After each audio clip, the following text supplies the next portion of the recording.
नमस्कार, बात छत्तीसगढ़ की में आपका बहुत स्वागत है। मैं हूं आपके साथ बुशरा और आज बात कर रहे हैं भ्रष्टाचार पर आरोप प्रत्यारोप। जी हां, ऐसा ही कुछ हो रहा है इन दिनों छत्तीसगढ़ में, क्योंकि जिस तरीके से भ्रष्टाचार के बहुत सारे मामले लगातार सामने आए हैं, उसको देखते हुए ये आरोप प्रत्यारोप का दौर देखा जा रहा है। प्रदेश में सरकार किसी की भी हो, भ्रष्टाचार एक बड़ा मुद्दा रहा ही है। खासकर विपक्ष के लिए कांग्रेस और बीजेपी के नेता एक दूसरे पर भ्रष्टाचार के गंभीर आरोप लगा रहे हैं, लेकिन आमतौर पर यह देखा जाता है कि जो विपक्ष में रहते भ्रष्टाचार को लेकर सरकार पर आरोप लगाते रहते हैं, वे ही सत्ता में आने के बाद कथित भ्रष्टाचारियों के खिलाफ कोई विशेष कार्रवाई नहीं कर पाते हैं। इस पर पहले देखिए खास रिपोर्ट, उसके बाद चर्चा की शुरुआत। विधानसभा चुनाव के दरमियान प्रदेश की तत्कालीन कांग्रेस सरकार पर भ्रष्टाचार को लेकर जमकर बवाल मचाया था। इसमें प्रमुख रूप से कोयले में ट्रांसपोर्टिंग घोटाला, शराब घोटाला, महादेव ऐप सट्टा घोटाला, पीएससी भर्ती घोटाले का आरोप शामिल है, जिसकी वजह से बीजेपी प्रदेश में सत्ता हासिल करने में सफल हुई और इन पर जांच और कार्रवाई की बात की जा रही है।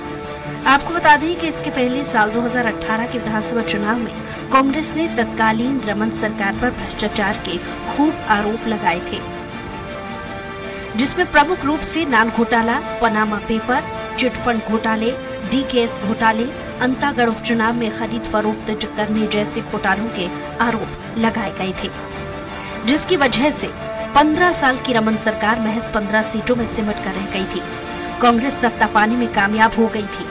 कुछ मामलों में जांच के लिए एसआईटी गठित की गई, लेकिन किसी बड़े नेता पर कोई कार्रवाई नहीं हुई। वहीं भ्रष्टाचार को लेकर एक बार फिर से आरोप प्रत्यारोप का दौर शुरू हो गया है। पूर्ववर्ती कांग्रेस सरकार पर भ्रष्टाचार के आरोप सीएम ने लगाए। सीएम विष्णुदेव साय ने कहा कि कांग्रेस की सरकार में बहुत सारे भ्रष्टाचार हुए हैं। जहां भी लगेगा कि भ्रष्टाचार हुआ है, उस पर जांच कमेटी बैठाएंगे, दोषियों पर कार्रवाई होगी। देखिए, पिछली सरकार में बहुत सारे भ्रष्टाचार हुए हैं और जो भी लगेगा कि गलत हुआ है, उसमें जांच बैठाएंगे और दोषीदार लोगों पर में कार्रवाई होगी। सीएम विष्णुदेव साय की पूर्ववर्ती सरकार के भ्रष्टाचार पर जांच बैठाने के बयान पर कांग्रेस ने पलटवार किया। कांग्रेस संचार प्रमुख सुशील आनंद शुक्ला ने कहा, पिछले 1 महीने में विष्णुदेव सरकार की कोई उपलब्धि नहीं है। इस सरकार के पास कोई विजन नहीं है, इसलिए पूर्ववर्ती सरकार को बदनाम करने के लिए आरोप लगा रहे हैं। जांच ही करना है तो नान घोटाले, चिटफंड घोटाले, डीकेएस घोटाले, अंतागढ़ घोटाले की जांच करा लें, जिसके लिए एसआईटी गठित है। पिछले 1 महीने में भारतीय जनता पार्टी की विष्णुदेव सरकार कोई उपलब्धि नहीं हासिल कर पाई है। इस सरकार का कोई विजन नहीं दिख रहा है। तो जब इनके पास अपना कुछ भी नहीं है, तो पूर्ववर्ती सरकार को बदनाम करने के लिए मुख्यमंत्री जैसे महत्वपूर्ण पद पे बैठे हुए व्यक्ति बयान देते। वहीं डिप्टी सीएम अरुण साह ने कहा कि अब तो कांग्रेस की बातों पर ज्यादा भरोसा नहीं। 5 साल में छत्तीसगढ़ की जनता को जैसा ठगा लूटा गया, आज जब मोदी की गारंटी लोगों तक जा रही है, उनके पेट में दर्द हो रहा है, क्योंकि उनकी सोच नहीं है। जनहित और जनता के हित में काम हो, वे कभी करने की कल्पना नहीं कर सकते। आज हमारी सरकार काम कर रही है तो उनके पेट में दर्द हो रहा है। अब तो कांग्रेस की बातों पर आप लोगों को ज्यादा भरोसा भी नहीं करना चाहिए कि 5 साल में छत्तीसगढ़ की जनता को जैसे ठगा लूटा, और आज जब मोदी की गारंटी लोगों तक जा रही है, उनके पेट में दर्द हो रहा है, क्योंकि उनकी सोच नहीं है जनहित और जनता के हित में काम हो। वो तो कभी करने की कल्पना नहीं कर सकते। आज जब हमारी सरकार काम कर रही है तो उनके पेट में दर्द हो रहा है। बहरहाल, प्रदेश में कथित पीएससी भर्ती घोटाले की जांच के लिए बीजेपी सरकार ने इस मामले को सीबीआई को सौंपने का निर्णय लिया है। इसी तरह अन्य घोटाले के आरोपों को लेकर जांच कमेटी गठित करने और दोषियों पर कार्रवाई की बात कह रही है। अब देखना दिलचस्प होगा कि कथित भ्रष्टाचारों की जांच कितना होती है और दोषियों पर कब तक कार्रवाई हो पाती है। स्वराज एक्सप्रेस के लिए रायपुर से दिलीप साहू की रिपोर्ट। तो इस मुद्दे पर चर्चा करने के लिए बेहद खास पैनल हमारे साथ मौजूद है। बीजेपी से प्रवक्ता किरण बघेल जी कुछ ही देर में हमारे साथ जुड़ेंगे और दूसरी तरफ कांग्रेस से प्रवक्ता डॉक्टर शिल्पा देवांगन जी भी हमारे साथ जुड़ी हैं। आपका बहुत स्वागत है। वरिष्ठ पत्रकार पीसी रथ जी भी कुछ ही देर में इस डिबेट में शामिल होंगे।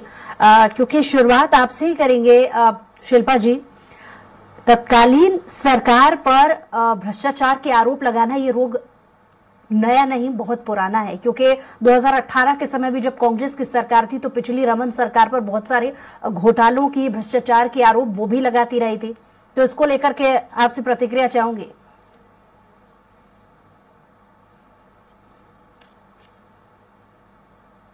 भूपेश बघेल जी की जो सरकार थी वो पारदर्शी सरकार थी। इसमें अनेक जनहितैषी योजनाएं बनी और निश्चित रूप से इनका क्रियान्वयन भी हुआ है। कई ऐसे उदाहरण भी हैं जिनका जो जनहितैषी योजनाएं और लोगों को स्वावलंबी बनाने, लोगों को रोजगार देने के लिए कामयाब रही है। और इसी के चलते लोगों के, प्रदेश की जनता के जेब में 2.25 लाख करोड़ रुपए गए भी हैं और निश्चित रूप से कि जमीनी स्तर पर लाभ हुआ है। हाँ, मैं मानती हूँ जनादेश आज जो भी है, हम भले ही विपक्ष की भूमिका निभा रहे हैं, परंतु भारतीय जनता पार्टी की जो नीति और नियत रही है कि झूठ और आरोप प्रत्यारोप की राजनीति करना, वो वही करके आज जनादेश ले लिए हैं, सत्ता में बैठे हैं।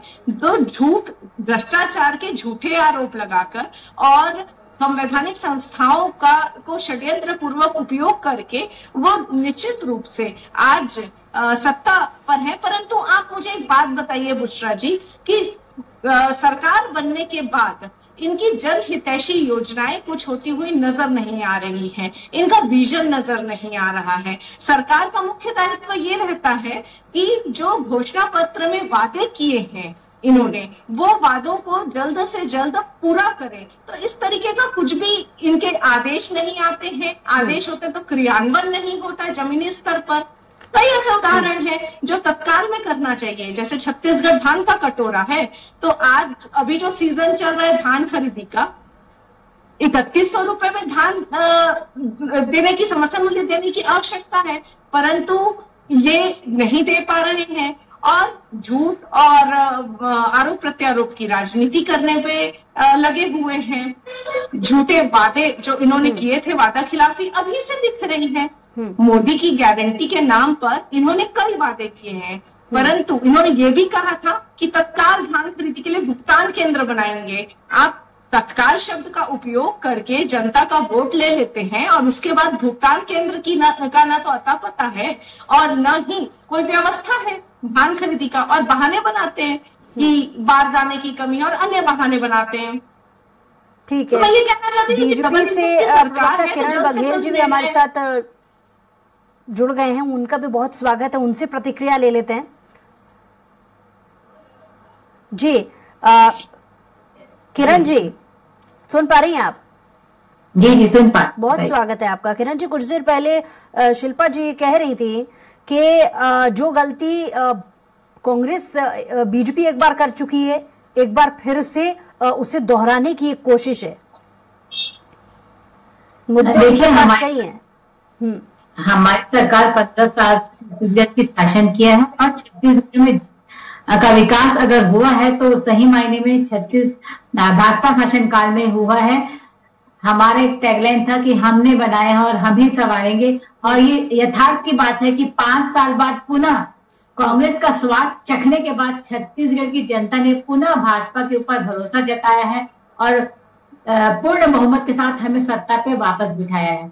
रही बात आरोप प्रत्यारोप की, तो शिल्पा जी से मैं क्लियर कर देना चाहूंगी कि हमने जो प्रमुख वादे किए थे मोदी जी की गारंटी के तहत, जो सबसे पहला हमारा वादा था 18 लाख आवास, जो इनकी सरकार ने गरीब का जो सपना होता है सर पे छत, जिसे इन्होंने रोक दिया था, उसे हमने स्वीकृत कराया है। पीएससी में जहां छत्तीसगढ़ के युवाओं के सपने लूटे गए थे, सपनों को कुचला गया था और कुछ खास नेताओं के बच्चों को ये रैंकिंग दे दी गई थी, उस पर हमने सीबीआई जांच की बैठाने सरकार जांच बैठाए जाने को लेकर के बयान दे रही है, कह रही है कि जांच बैठाई जाएगी। तो सरकार आपकी है, केंद्र में भी आपकी है, राज्य में भी आपकी है, तो उस पर जांच करिए ना। इसका तो स्वागत खुद कांग्रेस भी कर रही है।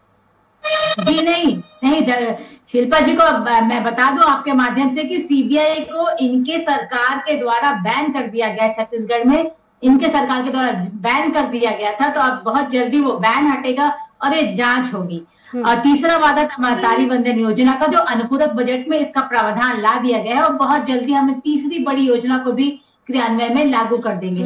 तो शिल्पा जी को बता दे तो कितने जल्दी शिल्पा जी, 1 माह के अंदर हमने 3 बड़े फैसले ले लिए हैं। आप आज का ही न्यूज़पेपर देख लीजिए, रिकॉर्ड खरीदी हुई है धान की, रिकॉर्ड अब तक का सबसे बड़ा रिकॉर्ड रहा है धान खरीदी का। तो हमने जो वादे किए थे मोदी की गारंटी के किरण जी मुद्दे से भटकने की बात ना हो, मेरा सवाल सीधा था कि क्योंकि आपकी सरकार बहुत सारे घोटालों का जिक्र कर रही है, उनकी जांच बिठाए जाने का जिक्र कर रही है और बहुत सारे ऐसे पूर्ववर्ती सरकार पर आरोप लगाए हैं कि उन्होंने भ्रष्टाचार किया है। तो वही दूसरी तरफ इसको लेकर कांग्रेस भी कह रही है कि 2018 के पहले भी बहुत सारे मुद्दे उन्होंने भी गिनाए थे। जी आप अपने मामलों को देख लीजिए, ये अभी कितने भ्रष्टाचार हुए हैं। तो मुझे लगता है 5 साल इनकी सरकार थी छत्तीसगढ़ में और किसी घोटाले को उजागर करने के लिए 5 साल पर्याप्त होता है। और जब इनकी सरकार थी तो मुझे लगता है जो मन घड़त आरोप ये लगा रहे हैं तो 5 साल इनके पास पर्याप्त था। उन घोटालों पर ये जांच बिठा सकते थे और दोषियों पर कार्रवाई हो सकते थे। लेकिन सांच को आज क्या 5 साल, जब ये अपने झीरम घाटी के शहीद परिवारों को, अपने पार्टी के परिवारों को न्याय नहीं दिला पाए, जब इनके मुख्यमंत्री शहीद झीरम घटना के बाद कहते थे कि झीरम घाटी के सबूत मेरे जेब में है और सरकार आने के बाद वो जेब भी चला गया। जवाब ले लेते हैं शिल्पा जी से। शिल्पा जी देखिए बुशरा जी, जो इनकी सरकार में, पिछली सरकार में हुए थे नान घोटाला, चिटफंड घोटाला, पनामा पेपर घोटाला, उसी पर आ रही थी क्योंकि आपके नेता कह रहे हैं कि प्रमुख रूप से नान घोटाला, पनामा पेपर, चिटफंड घोटाला, ये बहुत सारे घोटाले कांग्रेस गिनाती रही है। किरण जी का सवाल भी यही है कि जब आपको भी तो 5 साल का समय मिला था, तब आपने वो पहल क्यों नहीं की? अगर लगता था कांग्रेस को कितने सारे रमन सरकार में घोटाले हुए हैं तो उन्होंने पहल क्यों नहीं की जांच के लिए? पहल हुई है कि नहीं, इसका प्रत्यक्ष प्रमाण है बुशरा जी की एसआईटी का गठन तो हमारी सरकार में हुआ था, परंतु जो एसआईटी को पूरा फ्रीडम से वर्क करने के लिए नहीं दिया गया, क्योंकि इनके ही नेता जो हैं, भारतीय जनता पार्टी के ही नेता हैं, जो इस पे स्टे लगाकर उसे भ्रष्टाचार की चीजों को, जो जांच है उसको रोकने का इंतजाम करते हैं। तो ये किस टाइप की बात हटाए जाने के सवाल पर तो बीजेपी जवाब पहले ही दे चुकी है कि जल्दी इसमें हट जाएगा और जांच शुरू हो जाएगी। लेकिन आपको नहीं लगता ये खामियाजा, ये नुकसान बीजेपी, ये खामियाजा, ये नुकसान कांग्रेस को उठाना पड़ा है 2018 के बाद से, जब 2023 के चुनाव हुए? भले ही देखिए उसी फॉर्मेट पर तो कांग्रेस भी आ गई है ना, बहुत सारे भ्रष्टाचारों को गिनाया 2018 में तो फायदा कांग्रेस को मिला। अब वही फॉर्मूले पर बीजेपी भी चल रही है कि बहुत सारे घोटालों को जब गिना रही है, जनता के सामने रख रही है, तो एक बार फिर से 23 के अलावा 24 में भी फायदा होगा। बुशरा जी मुख्य अंतर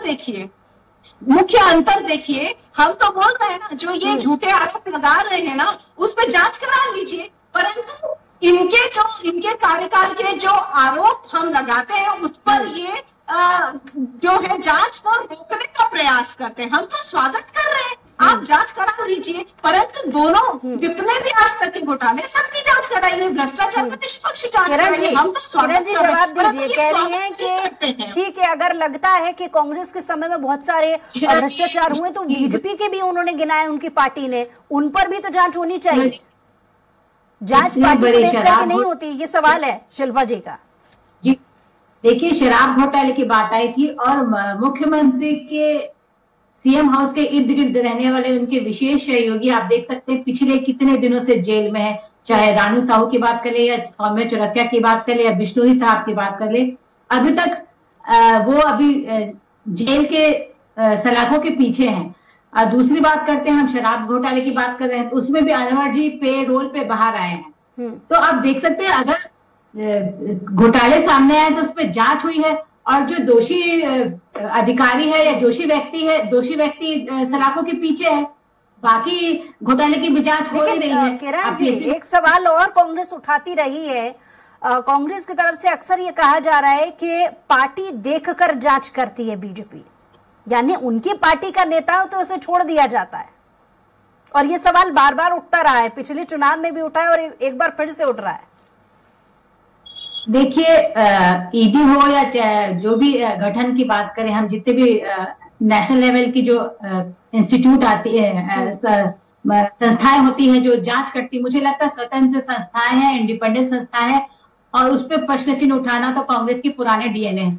जब ये हमारे ईवीएम में प्रश्न उठाते हैं, जब इनकी सरकार नहीं बनती है, और मैं ईवीएम तो छोड़िए भाई साहब, मैं तो ये कहती हूँ, ये तो अपने भारत की सेना पर भी प्रश्न चिन्ह उठा देते हैं कि सर्जिकल स्ट्राइक हुआ कि नहीं।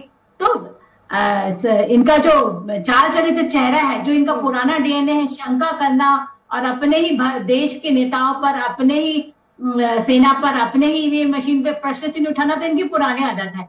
तो मैं तो यही कह रही हूँ, सांच को आँच नहीं। अगर कोई आपको लग रहा है आरोप तो उसे सिद्ध कीजिए। जिस प्रकार शराब घोटाले सामने आए और जितने दोषी हैं वो जेल के अंदर अब तक सलाखों के पीछे हैं, मुझे लगता है अगर इनके और सच्चाई है इनकी बातों में। हाल ही में सुशील आनंद शुक्ला जी ने भी इसको लेकर के स्टेटमेंट दिया है। उन्होंने कहा है कि पूर्ववर्ती सरकार को बदनाम करने की कोशिश करती है, इसलिए इस तरीके का जवाब बीजेपी की तरफ से आता है। इस पर आप क्या बोलेंगे? देखिए, आप ये जो महादेव ऐप देख सकते हैं, किस तरह परतें खुल रही हैं और सामने नेताओं के नाम आ रहे हैं और लोग दोषी पाए जा रहे हैं। फिर मैं बोल रही हूँ, शराब घोटाले में अब तक इनके सीएम हाउस के करीबी अधिकारियां खुद जेल तक है। तो आप देख सकते हैं सांच को आँच क्या पूरे आप सामने। शिल्पा जी यही तो कह रही है कि अगर जांच करना ही है तो नान घोटाला, चिटफंड घोटाला, डीकेएस घोटाला, अंतागढ़ घोटाला, खास करके इसकी जांच करा लीजिए एसआईटी से सबसे पहले। बुशरा जी, आरोप लगाना अलग बात है, एलिगेशन कोई भी किसी पर लगा सकता है, लेकिन सिद्ध करने की बात आती है और उसे प्रूफ करने की बात आती है। तो जब इनकी सरकार थी, एलिगेशन इनके द्वारा लगाया गया था और सिद्ध ये नहीं कर पाए। 5 साल पर्याप्त समय था। अगर चाहते तो जिस प्रकार हमने जांच कमेटी बैठाई है, जांच दल आई है और इनके नेता पदाधिकारी सलाखों के पीछे, तो मुझे लगता है 5 साल में अपने सारे दोष को जो इन्होंने आरोप लगाया। भी वरिष्ठ पत्रकार, वो भी हमारे साथ इस डिबेट में जुड़ गए हैं। बहुत स्वागत है आपका।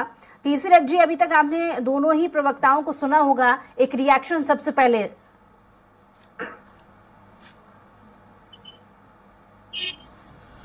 जी देखिए, सरकार बनने के बाद सरकार ने जो वायदे किए हैं जो भाजपा ने, वो तो है ही है। एक मसला तो वो है ही कि उसको पूरा करने के लिए जनता और विरोधी दल उसके लिए कोशिश करेंगे कि वो सरकार उसमें संजीदगी से काम करे। लेकिन साथ साथ ये भी है कि जो एक दूसरे पे जो आरोप लगते आए हैं, कांग्रेस सरकार पे जो आरोप लग करके भाजपा सत्ता में आई है, तो वो उन आरोपों की जांच तो अब होनी चाहिए। एक तरह से कहा जा सकता है कि कोल घोटाला जो है, या जो जितने बड़ी बात की जा रही थी कि पीएससी घोटाले को लेकर के सीबीआई को देने की बात हुई, तो इसी तरह से सभी घोटाले को लेकर के जांच होनी चाहिए। भूपेश सरकार की कही जा सकती है कि उसने जो आरोप भाजपा पे लगाए थे पूरी तरह से उस तरह से जांच वो 5 साल तक के नहीं कर पाए और उसकी रिपोर्ट उस तरह से नहीं आ पाई। लेकिन भाजपा के लिए मौका है, अभी लोकसभा चुनाव है, तो वो उनको उस तरह से अभी सारे जांच कर करके जल्दी से जल्दी उसकी रिपोर्ट ला करके जो सांच को आँच किया वाली बात लानी चाहिए थी कि जो आरोप लगाए थे उसमें सत्यता है तो उसको सामने लाया जाना चाहिए। और जब डबल इंजन की सरकार है तो उसके लिए और भी सुविधा पूर्वक है कि वो और राज्य की एजेंसियों से करके इस तरह से जांचों को अंजाम दिया जाए और जांच करके उसके नतीजे जल्दी से जल्दी सबमिट किए जाएं, ताकि जो आरोप हैं वो सिर्फ चुनावी आरोप नहीं थे बल्कि उसमें तथ्य था, ये भाजपा साबित कर सके। इसके लिए ये अपेक्षा की जा रही। जी शिल्पा जी, कुछ देर पहले किरण जी ने आपकी बातों का जवाब दिया। उन्होंने कहा कि जांच को लेकर के जिस तरीके का जवाब उन्होंने दिया है कि उनकी सरकार न्यायप्रिय और ठीक तरीके से जांच कराएगी, कितना इत्तेफाक उनके जवाब से आप रखती हैं? देखिए बुशरा जी, किरण जी की बातों से एक बात तो साफ होती है कि ये कभी नहीं बोलते हैं कि निष्पक्ष रूप से पिछले जो सरकार है, जैसे पिछले जो भाजपा की सरकार है, नान घोटाला, धान घोटाला, ये सब की भी जांच होगी, साथ ही साथ जो ये आरोप लगा रहे हैं झूठे, उनकी भी जांच होगी। तो एक शराब घोटाला की भी एक बात कर लीजिए आप। सरकारीकरण, शराब का सरकारीकरण करने वाले तो भारतीय जनता पार्टी की सरकार थी। तो भाई जब उस समय इतने घोटाले हुए थे तो वहां से जांच शुरू कराइए ना। तो आप शुरुआती दौर से क्यों नहीं शुरू कराते और ये बोलने की हिम्मत भी नहीं रखते हैं। तो संवैधानिक संस्थाओं का भी एक उदाहरण ले लीजिए, सिर्फ विपक्ष के नेताओं पर ही संवैधानिक संस्थाएं क्यों जांच करती हैं? क्या जो भारतीय जनता पार्टी के नेता हैं वो दोषी नहीं है, वो आरोपी नहीं है, उनकी जांच क्यों नहीं होती है? निष्पक्ष जांच क्यों नहीं होती है? ठीक है, और खरीद फरोख्त की बात देखें, आप जवाब देश में देख लीजिए। शिल्पा जी को आपने सुन ही लिया होगा, लेकिन इसमें एक सवाल और मैं जोड़ना चाहूंगी। इन्हीं के नेता सुशील आनंद शुक्ला ने इसको लेकर के ये बयान भी दिया है कि 1 महीने में विष्णुदेव सरकार की कोई उपलब्धि नहीं है, डाइवर्जन की जो नीति है वो बीजेपी अपना रही है। क्या कहें? देखिए, हमारी सरकार जितने 1 महीने के अंदर जो बड़े बड़े फैसले ले रही है, उससे कहीं ना कहीं बौखलाई तिलमिलाई सरकार, इनकी जो कांग्रेस के नेता है वो काफी भयभीत हो गए हैं कि जब विपरीत परिस्थितियों में, जब इनकी कांग्रेस की सरकार थी छत्तीसगढ़ में, तब हमने 9 सीट जीत के लाए थे। तो अभी हमारे बड़े बड़े और जल्दी फैसले लेने से कहीं ना कहीं भयभीत है।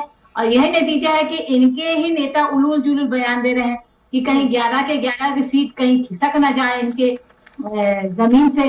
तो मुझे लगता है ये नतीजा है बौखलाहट का, डर का, क्योंकि ना ही अपना ये पार्टी संभाल पा रहे हैं। मैं पूछना चाहती हूँ, अनुपूरक बजट यदि देखें तो न तो पीएम आवास के लिए पर्याप्त राशि उसमें की गई है आवंटन, न तो महंगाई बंधन योजना में जो पर्याप्त राशि है वो आवंटन की गई है। ये योजनाएं पूरी कैसे करेंगे? आपने खाली खजाने का छत्तीसगढ़ को सौंप दिया है, गड्ढा पहले पाटना पड़ेगा शिल्पा जी। बार बार बहाने करने से नहीं, वित्तीय प्रबंधन जो भूपेश सरकार से इतना बढ़िया था कि 3 साल से हमने राज्य के लिए कोई भी कर्ज का भार नहीं लगाया, लास्ट रिएक्शन में जाऊंगी। पीसी रथ जी, इसमें कोई दो राय नहीं है कि तत्कालीन सरकार पर जो भ्रष्टाचार के आरोप का खेल है उसे खेलने के बाद कहीं ना कहीं चुनाव में इसका फायदा पार्टियों को मिलता रहा है।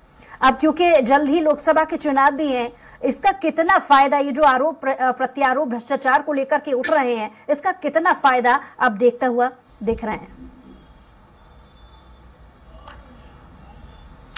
जी, निश्चित रूप से ईडी ने जैसे लगातार छापे मारे, जो केस डायरी पेश करने की बात हुई और तमाम सारे मुख्यमंत्री सहित सभी लोगों पे, उनकी जितने खास नेता थे, जितने चाहे वो देवेंद्र यादव जी भिलाई के हों, चाहे वो विकास उपाध्याय जी हों, हर तरह के नेताओं पे एक तरह से कुछ न कुछ भ्रष्टाचार के आरोप लगाने की भाजपा बात करती रही चुनाव में। और अभी लोकसभा चुनाव के पहले उसके लिए ये बहुत जरूरी है कि उन मामलों में कोई पुख्ता कार्यवाही वो कर पाए। इसका उनको सबूत तो देना पड़ेगा कि वो कुछ न कुछ कार्यवाही पुख्ता रूप से कर रहे हैं, क्योंकि नहीं तो जनता मानेगी कि ये सिर्फ जुमलेबाजी थी और एक तरह से सिर्फ विरोधी दल होने के नाते वो आरोप लगा रहे थे और उसी के चलते जनता को बहलाने में कामयाब हुए और उनको विधानसभा में बहुमत हासिल हुआ। अगर लोकसभा में वो इन चीजों को लोकसभा चुनाव के पहले अगर ये नहीं रख पाते हैं, जांच रिपोर्ट्स वगैरह नहीं रख पाते हैं, तो जनता में निश्चित रूप से उसका असर पड़ेगा और जो कि लोकसभा चुनाव के नतीजों से जाहिर होगा। और जो भी वायदे थे उसके बजाय अगर दूसरे इवेंट में सरकार सक्रिय रहती है तो सरकार से ये अपेक्षा तो जरूर की जाएगी कि भाई हमसे वायदा तो आपने 3,200 रुपए के धान की कीमत का लिया था, हमें आवास उपलब्ध हुए नहीं है अभी तक के, सिर्फ आश्वासन हुआ या फैसले हुए और उसी के चलते सरकार अभी कैसे, जैसे कि सुशील आनंद शुक्ला या दूसरे कांग्रेस प्रवक्ता आरोप लगा रहे हैं कि सरकार की उपलब्धि, ठोस उपलब्धि नहीं दिख रही है, सिर्फ उसके वायदे और उसको लेकर के एक तरह से दावे में ही सरकार चल रही है। तो उसको फील्ड पे आकर के आधार स्पष्ट बताना पड़ेगा कि हमने ये वायदे किए थे और ये वायदे हम पूरा कर चुके हैं। केवल आश्वासन के झुंझुनों से काम नहीं चलेगा। जनता भी समझदार है और जनता को पता है कि अभी आने वाले चुनावों में उसकी वोट की अहमियत है और उसका महत्व है। इसलिए जनता ये अपेक्षा जरूर रखेगी कि जो राजनीतिक दल है वो अपने वायदे निभाएं। अगर वायदे नहीं निभाते हैं तो उनको सिंहासन पे चढ़ा सकती है। तो जी, आपका भी बहुत शुक्रिया इस डिबेट में जुड़ने के लिए। बहरहाल सरकार किसी की भी हो, भ्रष्टाचार एक बड़ा मुद्दा रहा है, खास करके विपक्ष को इसका सीधा सीधा फायदा हर बार देखने को मिला है। अब ये देखने वाली बात होगी कि लोकसभा के चुनाव में किसको इसका फायदा मिलने वाला है। हमारी खास पेशकश में इतना ही। कुछ और खबरों के लिए देखते रहिए स्वराज एक्सप्रेस।